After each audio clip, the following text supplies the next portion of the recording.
4월 11일 법률방송 로투데이 시작하겠습니다. 첫 소식입니다. 헌법재판소가 오늘 임신 초기 낙태까지 무조건 처벌하는 형법 조항에 대해 임산부의 자기 결정권에 대한 과도한 침해라며 재판관 7대2 의견으로 헌법 불합치 결정을 내렸습니다. 오늘 헌재 결정으로 낙태죄는 도입 66년 만에 역사의 뒤안길로 사라지게 됐습니다. 앵커 브리핑입니다. 1969년 미국 텍사스에 살던 21살의 미혼 여성 노마 맥코비가 원치 않는 임신을 합니다. 그녀는 자신이 강간을 당해 임신한 것이라며 낙태 수술을 병원에 요청합니다. 하지만 당시 텍사스 주법은 산모의 생명이 위태로운 경우에만 낙태를 허용하도록 하고 있었습니다. 이에 병원은 임산부 생명이 위독한 상황이 아니고 강간 사건에 대한 경찰 보고서가 없다는 이유를 들어 낙태를 거부합니다. 이에 맥코이는 텍사스주를 상대로 낙태 금지는 위헌이라는 소송을 제기합니다. 원고 맥코비는 신변 보호를 위해 제인 로라는 가명을 사용했고 피고인은 그녀가 살던 댈러스 카운티 지방검사 헨리 웨이드였습니다. 미국 사법 역사상 가장 유명한 판결 가운데 하나인 로 대 웨이드 소송입니다. 3년 뒤인 1973년 1월 22일 연방대법원은 대법관 7대2 의견으로 낙태 금지가 위헌이라는 판결을 내립니다. 임신을 중단할 권리를 포함한 프라이버시는 헌법적 권리라는 것이 연방대법원의 판결이었습니다. 이에 연방대법원은 임신 24주 6개월까지는 여성의 의지와 선택으로 낙태를 선택할 수 있다고 판결합니다. 임신 6개월이 기준이 된 건 태아가 산모의 자궁 밖에서 스스로 살아남을 수 있는 시기, 그러니까 임신 6개월 이후의 태아는 독립된 한 생명으로 판단한 판결입니다. 임신을 중단할 권리를 인정한 헌법재판소 판결이 오늘 우리나라에서도 내려졌습니다. 헌법재판소는 산부인과 의사 A씨가 낙태죄를 규정한 형법 제269조와 제270조가 임산부의 자기 결정권을 침해한 위헌이라며 낸 헌법소원 사건에서 재판관 7대2 의견으로 위헌이라고 결정했습니다. 헌재 심판에서는 태아의 발달 단계나 독자적 생존 능력과 무관하게 낙태를 원칙적으로 금지하는 것이 임산부의 자기 결정권을 과도하게 침해하는지가 쟁점이 됐습니다. 쉽게 말해 질병이나 장애가 예상되는 등 여러 경우가 있을 수 있는데 낙태를 무조건 금지하는 게 타당하냐는 겁니다. 이에 헌재는 해당 조항이 침해 최소성 원칙을 위반해 위헌이라고 판단했습니다. 임신한 여성의 자기 결정권을 제한하고 있어 침해의 최소성을 갖추지 못했고 태아의 생명보호라는 공익에 대해서만 일방적이고 절대적인 우위를 부여해 임신한 여성의 자기 결정권을 침해했다는 것이 헌재 재판관 다수 의견입니다. 헌재는 이어 임신한 여성의 촉탁 또는 승낙을 받아 낙태하게 한 의사를 처벌하는 동의 낙태죄 조항도 같은 이유에서 위헌이라고 밝혔습니다. 헌재는 다만 낙태죄에 대해 곧바로 위헌 판결을 내릴 경우 초래될 사회적 혼란과 입법 공백을 고려해 헌법 불합치 결정을 내렸습니다. 이에 헌재는 2020년 12월 31일까지 낙태죄 관련 법조항을 개정하라고 주문했고 이때까지 관련 법조항이 개정되지 않을 경우 낙태죄 규정은 전면 폐지됩니다. 미국에서 낙태죄 폐지를 이끌어낸 노마 맥코비의 삶엔 반전이 있습니다. 그녀는 이미 2번의 출산 경험이 있는 미혼모였고 강간을 당해 임신한 것도 아니었습니다. 그저 살기 힘들고 어려워 출산을 포기하려던 것뿐이었는데 어떻게 보면 떠밀리듯 낙태 찬성운동에 나서게 됩니다. 그러던 1995년 I am Law라는 자서전을 출간한 맥코이는 텍사스 출판 기념회에서 당신이 한 일로 2,700만 명이 넘는 아이들이 살해당했다는 사실을 알아야 한다는 낙태 반대단체 활동가의 외침을 듣고 큰 충격에 빠지게 됩니다. 이후 맥코이의 삶은 예측하기 어렵지 않습니다. 그녀는 낙태 반대 운동에 뛰어들었고 2017년 2월 삶을 마칠 때까지 그 일을 멈추지 않았습니다. 때론 소소하고 우연해 보이는 어떤 사건이 역사의 물줄기를 바꾸기도 합니다. 낙태죄 폐지는 이제 기정사실이 됐습니다. 태아의 생명과 여성의 자기 결정권 사이 중용의 도를 지킨 합리적인 법안을 우리 국회가 도출해내길 바라겠습니다. 앵커 브리핑이었습니다.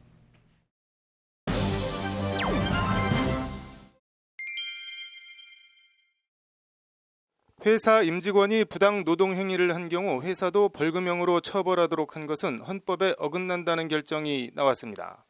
헌법재판소는 오늘 대전지법 천안지원이 회사의 임직원이 부당 노동 행위를 한 경우 회사를 벌금형으로 처벌하도록 한 노동조합법 94조가 위헌인지를 판단해달라며 낸 위헌법률 심판 사건에서 재판관 전원일치 의견으로 위헌으로 결정했습니다.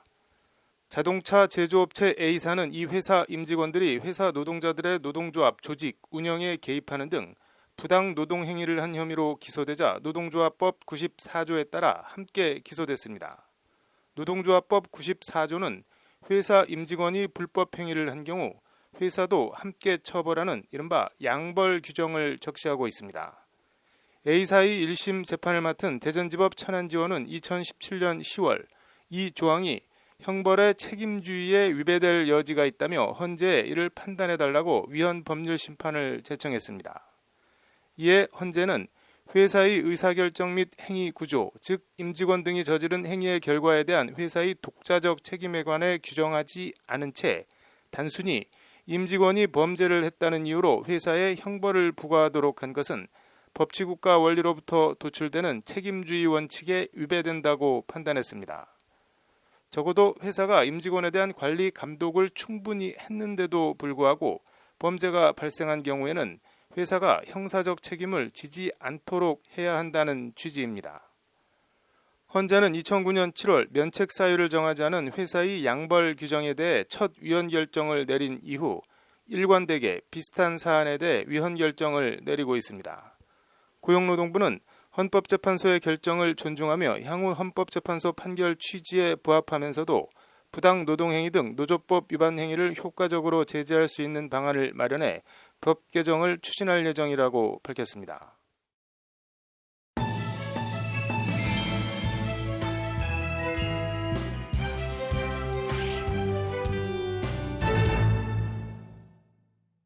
닭고기와 해바라기 기름 등 필수 물품을 시중가보다 비싼 가격에 점주들에 강매하는 등 갑질 논란을 받고 있는 치킨 프랜차이즈 업체 BHC 본사를 규탄하는 기자회견이 오늘 서울 잠실 BHC 본사 앞에서 열렸습니다. 그런데 현장에 이들 BHC 가맹점 협의회 주장에 동의하지 않는 점주들이 나타나 험악한 분위기가 연출됐다고 합니다. 어떻게 된 일인지 현장을 김태현 기자가 취재했습니다.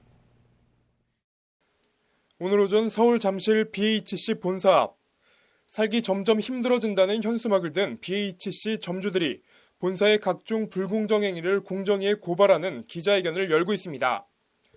치킨 원료인 생닭이 비싼 건 둘째치고 품질도 엉망이라는 본사에 대한 성토가 이어지며 다른 회사 생닭과 신선도를 비교하려는 순간 어디선가 고성이 터져나옵니다.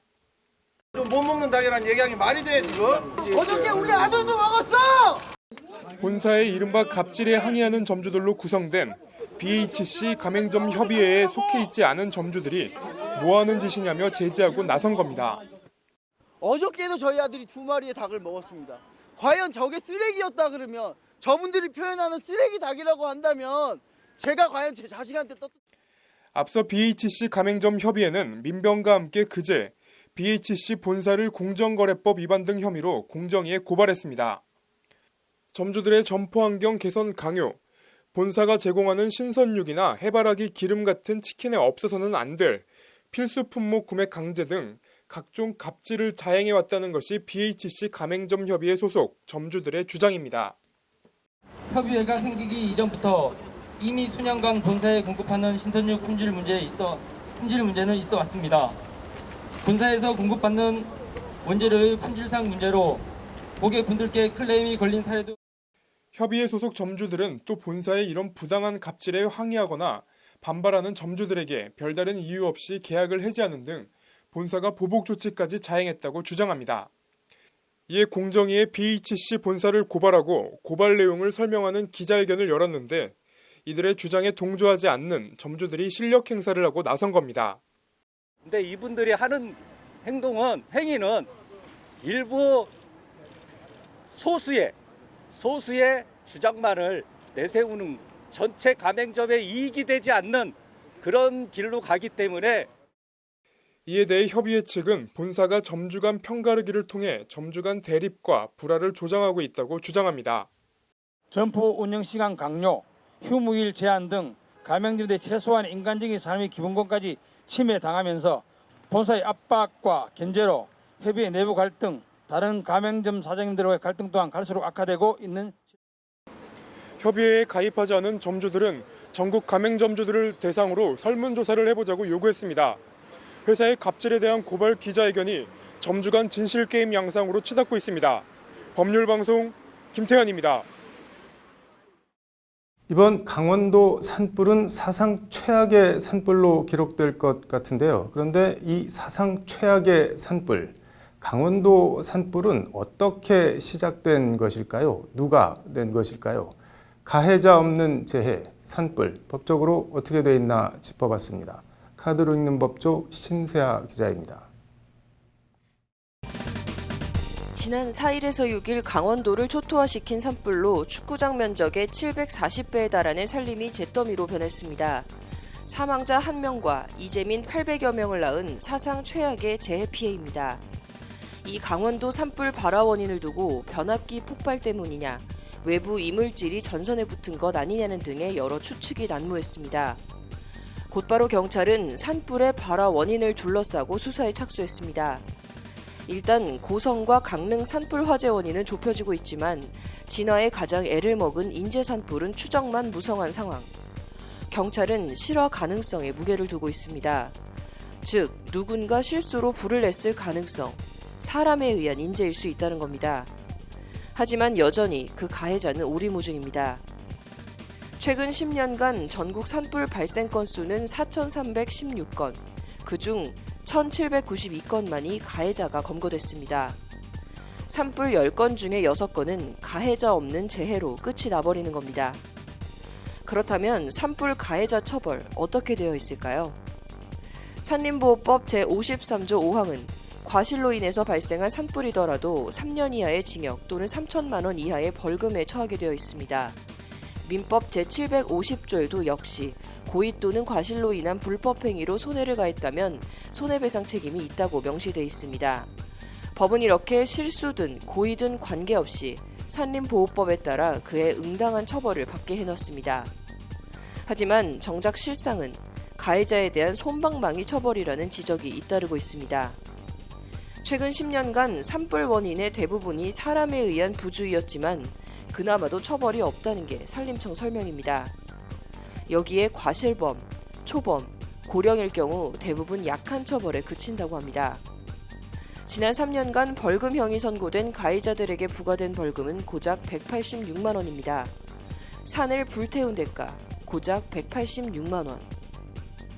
반면 미국의 경우를 보면 지난해 9월 미국 오리건주에서 대형 산불이 발생했습니다. 어이없게도 15세 소년이 장난삼아 던진 폭죽으로 시작된 이 산불은 여의도 면적의 23배의 산림을 태운 진화에만 195억 원이 투입된 어마어마한 규모의 산불이었습니다.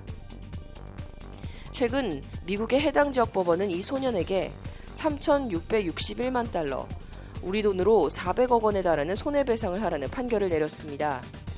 우리나라와는 현저히 다른 산불 가해자에게 천문학적 규모의 배상액으로 무거운 책임을 물은 겁니다.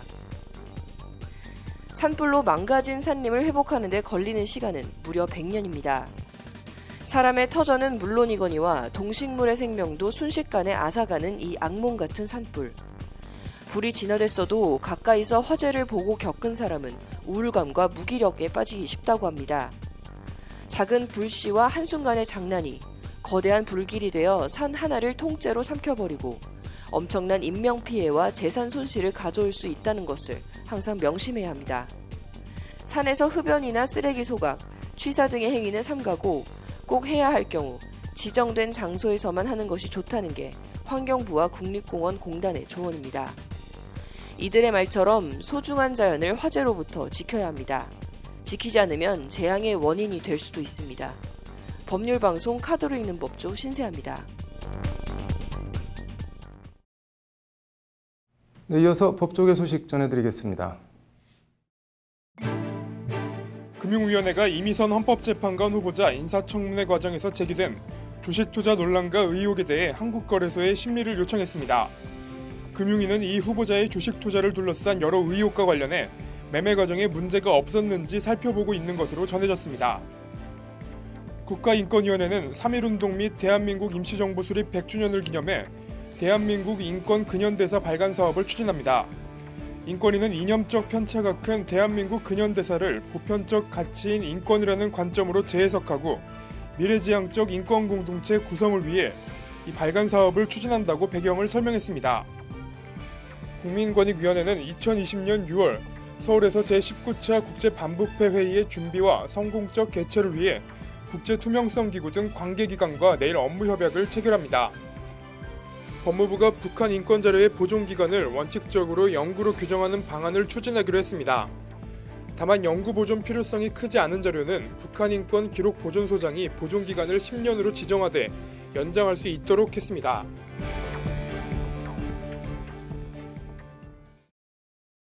(4월 11일) 법률방송 로투데이 마치겠습니다. 시청해주셔서 감사합니다.